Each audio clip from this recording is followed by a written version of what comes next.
Hello everyone, जय हिंद। Welcome to my channel live Tak GS. आज हम आपको बीटीएससी यानी कि बिहार तकनीकी सेवा आयोग Bihar ANM auxiliary nursing midwifery का क्लास 7 का प्रैक्टिस करवाएंगे। इससे पहले मैं 6 क्लास का प्रैक्टिस ले चुकी हूं। अगर आप लोग नहीं देखे हैं तो प्लेलिस्ट में जाकर देख लें। आज 7वां क्लास का प्रैक्टिस होगा और 7वां क्लास का टॉपिक है बुखार, यानी कि उसका संकेत होगा टेम्परेचर, पल्स, रेस्पिरेशन और बीपी। तो उससे हमारा कुछ प्रश्न है, तो आज हम लोग उससे डिस्कस करेंगे। उम्मीद है कि आपका दिवाली अच्छे से मना होगा और परीक्षा का समय बहुत ही नज़दीक है, तो समय को देखते हुए आप लोग फिर से पढ़ाई में जोर शोर से लग जाइए। तो चलिए स्टार्ट करेंगे प्रश्न नंबर 1 से। स्वास्थ्य सेवा प्रदाता विचार करेगा कि आपको बुखार है यदि आपका तापमान मुंह से लिया गया है। क्या है? स्वास्थ्य सेवा प्रदाता विचार करेगा कि आपको बुखार है यदि आपका तापमान मुंह से लिया गया है। तो कितना तापमान होना चाहिए? तो इसका उत्तर है option number 4, 100.4 degree Fahrenheit. Fahrenheit में क्या है? 100.4 डिग्री फ़ारेनहाइट और सेल्सियस में 38 डिग्री सेल्सियस। अगर आपका तापमान 100.4 डिग्री फ़ारेनहाइट है तो समझिए कि स्वास्थ्य सेवा प्रदाता विचार करेगा कि आपको बुखार है। अगला प्रश्न है, कुछ बच्चों को बुखार के कारण दौरे पड़ सकते हैं। ये अक्सर हानि रहित होते हैं और बच्चों की उम्र में सबसे आम है। तो इसका उत्तर है ऑप्शन नंबर 2, 6 महीने से 5 साल की उम्र तक बच्चों को बुखार के कारण दौरे पड़ सकते हैं। तो यह हानि रहित होते हैं। तो इसका ऑप्शन है ऑप्शन नंबर 2, 6 महीने से 5 साल की उम्र तक के बच्चों। अगला प्रश्न है, सर्वप्रथम रक्त परिसंचरण तंत्र का अध्ययन किसने किया था? सर्वप्रथम रक्त परिसंचरण तंत्र का अध्ययन किसने किया था? तो इसका सही उत्तर है ऑप्शन नंबर 4, हार्वे। इनका पूरा नाम है विलियम हार्वे। इंग्लैंड के एक चिकित्सक विलियम हार्वे थे। इसने सबसे पहले रक्त परिसंचरण तंत्र का अध्ययन किया था। अगला प्रश्न है, पेसमेकर का संबंध किससे है? पेसमेकर का संबंध किससे है? तो इसका सही उत्तर है ऑप्शन नंबर 4, पेसमेकर का संबंध हृदय से है। दिल की धड़कन को नियंत्रित रखने के लिए पेसमेकर जो होते हैं यह एक कृत्रिम पेसमेकर होते हैं ताकि दिल का प्राकृतिक पेसमेकर मानकर भ्रमित न हुआ हो। पेसमेकर क्या है? कृत्रिम पेसमेकर, जो कि दिल का प्राथमिक पेसमेकर मानकर भ्रमित न हुआ हो, एक चिकित्सा उपकरण है। पेसमेकर एक चिकित्सा उपकरण है जो दिल की मांसपेशियों से संपर्क करने के लिए इलेक्ट्रोड द्वारा प्रदत्त विद्युत आवेगों का उपयोग करता है। पेसमेकर क्या है? पेसमेकर एक चिकित्सा उपकरण है जो दिल की मांसपेशियों से संपर्क करने के लिए इलेक्ट्रोड द्वारा प्रदत्त विद्युत आवेगों का उपयोग करता है। और यह किससे संबंध है? तो यह हृदय से संबंध है। ऑप्शन नंबर 4 इसका राइट आंसर है। अगला प्रश्न है, गति प्रेरक किससे संबंधित है? गति प्रेरक किससे संबंधित है? तो इसका उत्तर होगा ऑप्शन नंबर 3, गति प्रेरक हृदय से संबंधित है। गति प्रेरक भी आपका हृदय से संबंधित हो जाएगा। अगला है, निम्न में से किनकी भित्तियों पर रक्त द्वारा डाले गए दबाव को रक्तदाब कहते हैं? तो इसका सही उत्तर है option number C, option number 3, धमनी। धमनी के भित्तियों पर रक्त द्वारा डाले गए दबाव को रक्तदाब कहते हैं। आगे है, सोते समय रक्तदाब में क्या परिवर्तन होता है? सोते समय रक्तदाब में क्या परिवर्तन होगा? तो इसका उत्तर है ऑप्शन नंबर 2, घटेगा। सोते समय रक्तदाब घट जाता है। रक्तचाप जो होता है, हमारा ब्लड प्रेशर जो होता है, रक्त वाहिनियों में बहते हुए रक्त द्वारा वाहिनियों की दीवारों पर डाले गए दबाव को कहते हैं। रक्तचाप क्या होता है? रक्तचाप रक्त वाहिनियों में बहते रक्त द्वारा वाहिनियों की दीवारों पर डाले गए दबाव को कहते हैं। धमनियां वह नालिका है जो पंप करने वाले हृदय से रक्त को शरीर के सभी ऊतकों और इंद्रियों तक ले जाते हैं। तो सोते समय रक्तदाब में क्या परिवर्तन होता है? सोते समय रक्तदाब घटता है। रुधिर दबाव मापक यंत्र है।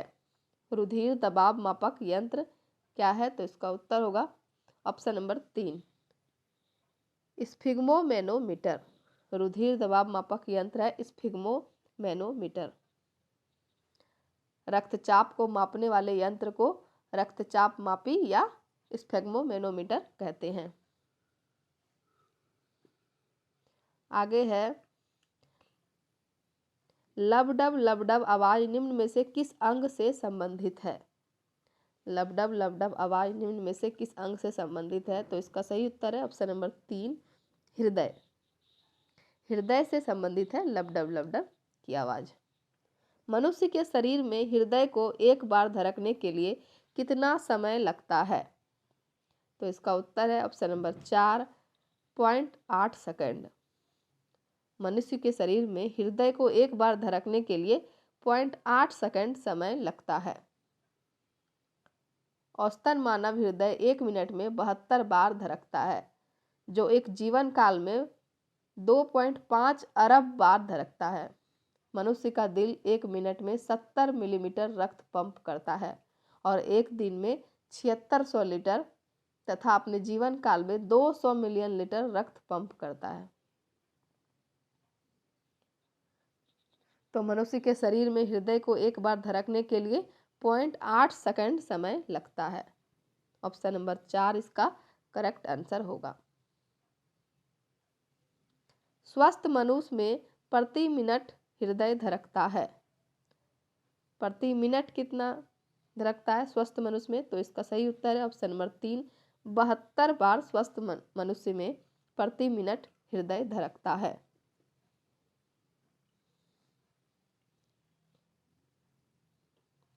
अगला प्रश्न है, आगे देखेंगे, मानव हृदय में कितने कोष्ठक होते हैं? मानव हृदय में कितने कोष्ठक होते हैं? तो इसका सही उत्तर है ऑप्शन नंबर 3, मानव हृदय में 4 कोष्ठक होते हैं। मानव हृदय एक गुलाबी रंग का खोखली गुहा है जो कि डायफ्राम के ऊपर दोनों फेफड़ों के बीच में पाया जाता है।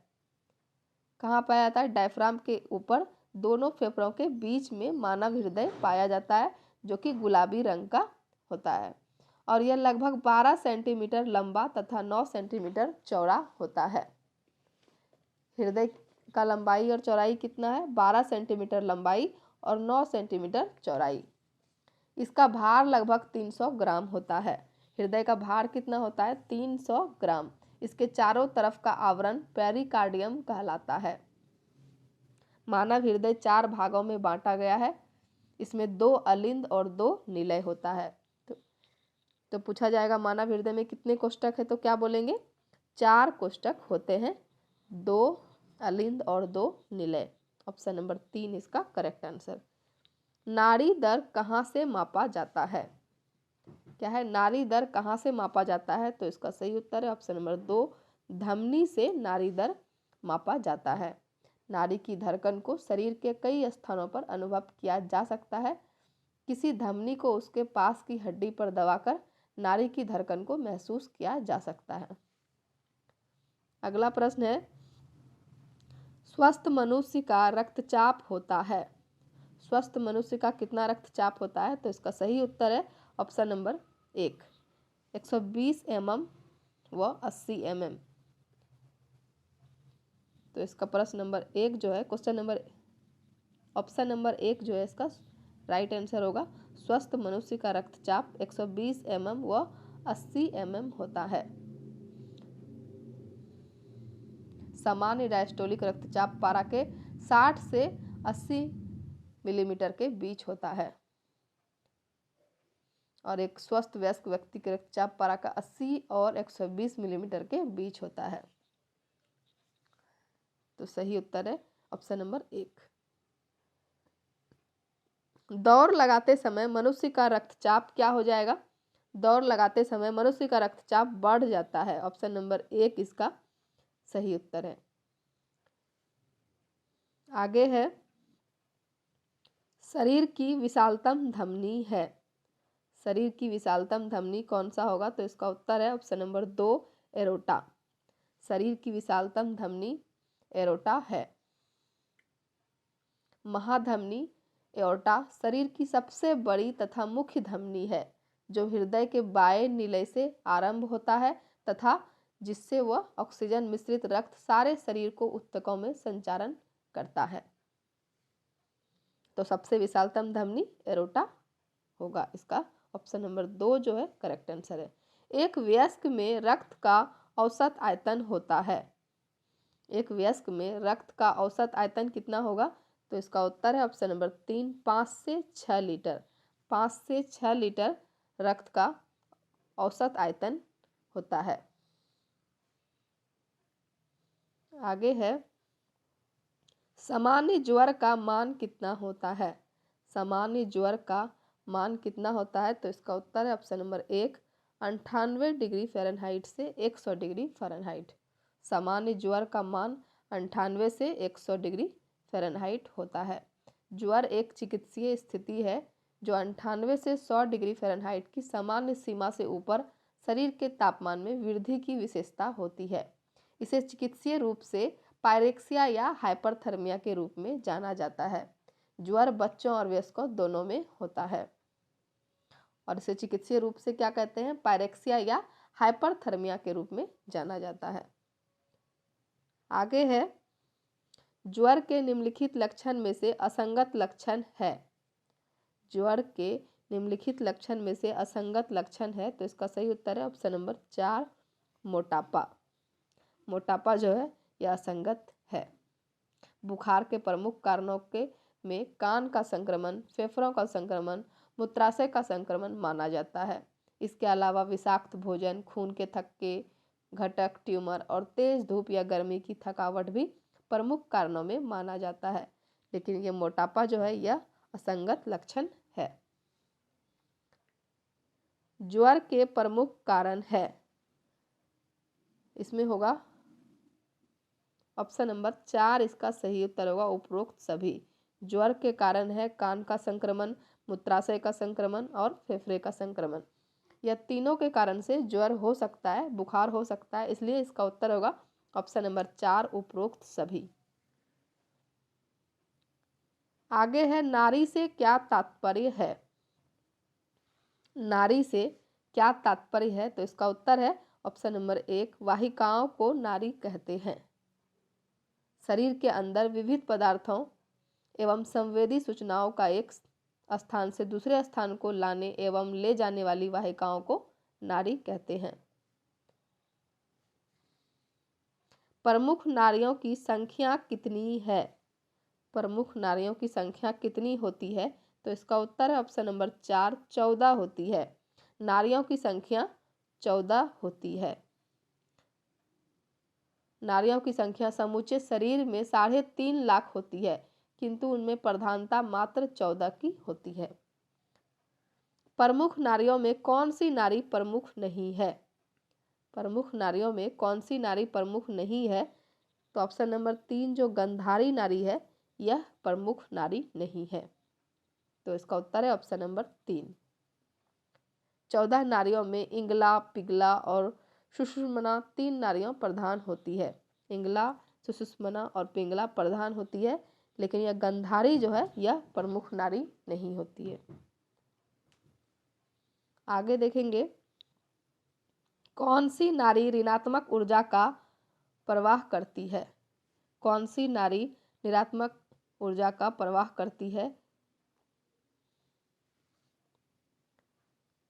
तो इसका उत्तर होगा ऑप्शन नंबर 3 ईरा जो है यह ऋणात्मक ऊर्जा का प्रवाह करती है। शिव स्वोदय ईरा द्वारा उत्पादित ऊर्जा को चंद्रमा से सदृश मानते हैं, चंद्रमा के सदृश मानते हैं, अतः इसे चंद्र नाड़ी भी कहा जाता है। ईरा को चंद्र नाड़ी भी कहा जाता है। ईरा नाड़ी जो है यह ऋणात्मक ऊर्जा का प्रवाह करती है। ऑप्शन नंबर 3 इसका करेक्ट आंसर होगा। कौन सा नाड़ी धनात्मक ऊर्जा का प्रवाह करती है?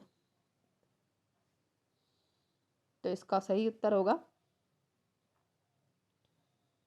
ऑप्शन नंबर 2 पिघला नाड़ी जो है यह धनात्मक ऊर्जा का प्रवाह करती है और ऋणात्मक ऊर्जा का कौन करेगा? इरा, और धनात्मक का पिघला। पिघला धनात्मक ऊर्जा का संचार करती है। इसको सूर्य नाड़ी भी कहा जाता है। पिघला को सूर्य नाड़ी भी कहा जाता है और इरा को चंद्र नाड़ी भी कहा जाता है। पिघला जो है यह शरीर में जोश, श्रम शक्ति का वहन करती है और चेतना को बहिर्मुखी बनाती है, बहिर्मुखी बनाती है। आगे है, श्वसन तंत्र के किस भाग में गैसीय विनिमय होता है? श्वसन तंत्र के किस भाग में गैसीय विनिमय होता है? तो इसका सही उत्तर है ऑप्शन नंबर 3, स्वर यंत्र। स्वर यंत्र जो है यह श्वसन तंत्र के स्वर यंत्र के भाग में गैसीय विनिमय होता है। एल्वियोली जो होता है यह फेफड़ों के अंदर होते हैं जहाँ पर गैस की विनिमय होती है। एल्वियोली जो गुब्बारे की तरह होती है। जब हम सांस अंदर की ओर लेते हैं तो यह एल्वियोली फूल जाती है, जब सांस बाहर छोड़ते हैं तो यह सिकुड़ जाती है। आगे है, निम्न में से कौन दो फुफ्फुस थैली के बीच स्थित है और वक्ष गुहा का केंद्रीय कंपार्टमेंट है? निम्न में से कौन दो फुफ्फुस थैली के बीच स्थित है और वक्ष गुहा का केंद्रीय कंपार्टमेंट है? तो इसका उत्तर है ऑप्शन नंबर 3, मीडियास्टिनम। मीडियास्टिनम जो है यह फुफ्फुस थैली के बीच स्थित है और वक्ष गुहा का केंद्रीय कंपार्टमेंट है। मीडियास्टिनम वक्ष के भीतर स्थित है और फुफ्फुस द्वारा दाएं और बाएं से घिरा हुआ है। यह सामने छाती की दीवार से घिरा होता है, फेफड़े भुजाओं तक और रीढ़ की हड्डी पीछे की ओर होती है। यह सामने उरोस्थि से पीछे कशेरुक स्तंभ तक फैली हुई है। इसमें फेफड़ों को छोड़कर वक्ष के सभी अंग होते हैं। तो मीडियास्टिनम जो है यह फुफ्फुस थैली के बीच स्थित है और वक्ष गुहा का केंद्रीय कंपार्टमेंट है। तो ऑप्शन नंबर 3 इसका सही उत्तर होगा। आगे देखेंगे, अनैच्छिक श्वास के बारे में निम्नलिखित में से कौन सा कथन सत्य है? अनैच्छिक श्वास के बारे में निम्नलिखित में से कौन सा कथन सत्य है? तो इसका उत्तर है ऑप्शन नंबर 4, यह मेडुला और पोन्स में स्थित न्यूरॉन्स द्वारा नियंत्रित होता है। यह मेडुला और पोन्स में स्थित न्यूरॉन्स द्वारा नियंत्रित होता है। अनैच्छिक श्वास मज्जा और पोन्स में स्थित न्यूरॉन्स द्वारा नियंत्रित होता है। अनैच्छिक पेशियां अंतरांगों जैसे आहार नाल, श्वसन अंग, उत्सर्जी अंगों में पाई जाती है। यह स्वतः गतियां करती है, जिससे यह अंग भी स्वतः ही गतियां करते हैं, जैसे आहार नाल की कर्माकुंचन गति और श्वसन गतियां आदि। तो हमारा ऑप्शन नंबर 4 वाला कथन जो है यह सत्य होगा। अनैच्छिक श्वास के बारे में यह कथन सत्य है। यह मेडुला और पोन्स में स्थित न्यूरॉन्स द्वारा नियंत्रित होता है। अगला है, निम्नलिखित में से कौन मानव श्वसन तंत्र के अंग है? निम्नलिखित में से कौन मानव श्वसन तंत्र के अंग है? तो इसका उत्तर होगा उपरोक्त सभी। ट्रेकिया जो है यह भी श्वसन तंत्र के अंग है। फेफड़े, डायफ्राम तीनों मानव श्वसन तंत्र के अंग हैं। तो इसका उत्तर है ऑप्शन नंबर 4, उपरोक्त सभी। अगला प्रश्न है, श्वसन की प्रक्रिया। श्वसन की प्रक्रिया के दौरान निम्नलिखित में से कौन सी गैस निकलती है? श्वसन की प्रक्रिया के दौरान निम्नलिखित में से कौन सी गैस निकलती है? तो इसका सही उत्तर है ऑप्शन नंबर 3, कार्बन डाइऑक्साइड जो है। कार्बन डाइऑक्साइड जो है यह श्वसन की प्रक्रिया के दौरान निकलती है। श्वसन के दौरान कार्बन डाइऑक्साइड भी उत्पन्न होती है, जो एक विषैला पदार्थ होता है और जिसे शरीर के बाहर निकाल दिया जाता है। इस प्रकार ऑक्सीजन लेना और कार्बन डाइऑक्साइड को बाहर निकालना सभी प्राणियों के लिए एक अनिवार्य है। अगला प्रश्न है, मानव फेफड़ों में मौजूद छोटे वायु केशों को क्या कहा जाता है? मानव फेफड़ों में मौजूद छोटे वायु केशों को क्या कहा जाता है? तो इसका सही उत्तर है ऑप्शन नंबर 1, एल्वियोली कहा जाता है। एल्वियोली जो है यह फेफड़ों के अंदर होते हैं, जहाँ पर गैस की विनिमय होती है। एल्वियोली गुब्बारे की तरह होती है। जब हम सांस अंदर की ओर लेते हैं तो यह एल्वियोली फूल जाते हैं और जब सांस बाहर छोड़ते हैं तो यह सिकुड़ जाती है। तो मानव फेफड़ों में मौजूद छोटे वायु केशों को एल्वियोली कहते हैं। ऑप्शन नंबर 1 इसका सही उत्तर है। निम्नलिखित में से कौन हमारे फेफड़ों से बलगम और गंदगी को छानने और दूर रखने का कार्य करता है? निम्नलिखित में से कौन हमारे फेफड़ों से बलगम और गंदगी को छानने और दूर रखने का कार्य करता है? तो इसका सही उत्तर है ऑप्शन नंबर 1 सिलिया। सिलिया जो है यह फेफड़ों से बलगम और गंदगी को छानने और दूर रखने का कार्य करती है। यह रंगहीन होता है, पर अपद्रव्यों को विद्यमान होने पर यह भिन्न भिन्न रंगों में मिलता है। इसका अपेक्षिक घनत्व 2.65 है। सिलिया जो है यह रंगहीन होता है, पर अपद्रव्यों के विद्यमान होने पर यह भिन्न भिन्न रंगों में मिलता है, और सिलिया का अपेक्षिक घनत्व कितना है? 2.65। अगला प्रश्न है, मानव फेफड़ों में मौजूद एल्वियोली की कुल संख्या लगभग कितना होने का अनुमान है? मानव फेफड़ों में मौजूद एल्वियोली की कुल संख्या लगभग कितना होने का अनुमान है? तो इसका सही उत्तर है ऑप्शन नंबर 3 500 मिलियन। मानव फेफड़ों में मौजूद एल्वियोली की कुल संख्या लगभग 500 मिलियन होने का अनुमान है। तो इसका सही उत्तर है ऑप्शन नंबर 3। बाहरी वातावरण और फेफड़ों के बीच गैसों का आदान प्रदान क्या होगा? बाहरी वातावरण और फेफड़ों के बीच गैसों का आदान प्रदान बाहरी श्वसन होगा।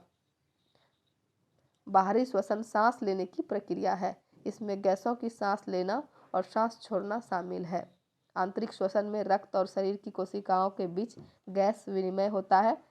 एरोबिक श्वसन एक कोशिकीय श्वसन है जिसे ऑक्सीजन की आवश्यकता होती है, जबकि अवायवीय श्वसन नहीं करता है।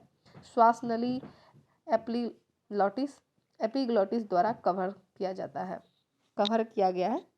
और मनुष्य, पशुओं और पक्षियों के शरीर में श्वास नली का ट्रेकिया जो होता है या सांस नली को वह नली होती है जो गले में स्थित स्वर यंत्र, जिसको हम लोग लैरिंक्स कहते हैं, फेफड़ों से जोड़ती है और मुंह से फेफड़े तक हवा पहुंचाने के रास्ते का एक महत्वपूर्ण भाग है। श्वास नली की आंतरिक सतह पर कुछ विशेष कोशिकाओं की परत होती है जिसे म्यूकस रिश्ता रहता है। श्लेष्मा जो होता है वो रिश्ता रहता है। तो बाहरी वातावरण और फेफड़ों के बीच गैसों का आदान प्रदान कौन करता है? तो बाहरी श्वसन करता है। एक पूर्ण अंतःश्वसन द्वारा फेफड़ों में निहित वायु की अधिकतम मात्रा किसको कहा जाता है?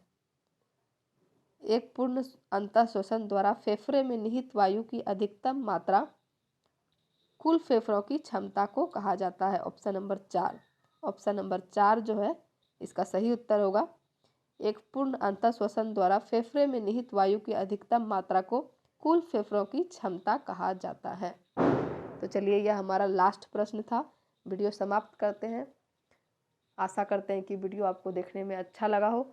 अगर आपको वीडियो देखने में अच्छा लगा हो तो मेरे वीडियो को लाइक कीजिए, कमेंट कीजिए और शेयर कीजिए। इतना शेयर कीजिए कि सभी के पास हमारा वीडियो पहुंच सके जो भी एएनएम की तैयारी कर रहे हैं। तो चलिए मिलते हैं नेक्स्ट वीडियो में। धन्यवाद।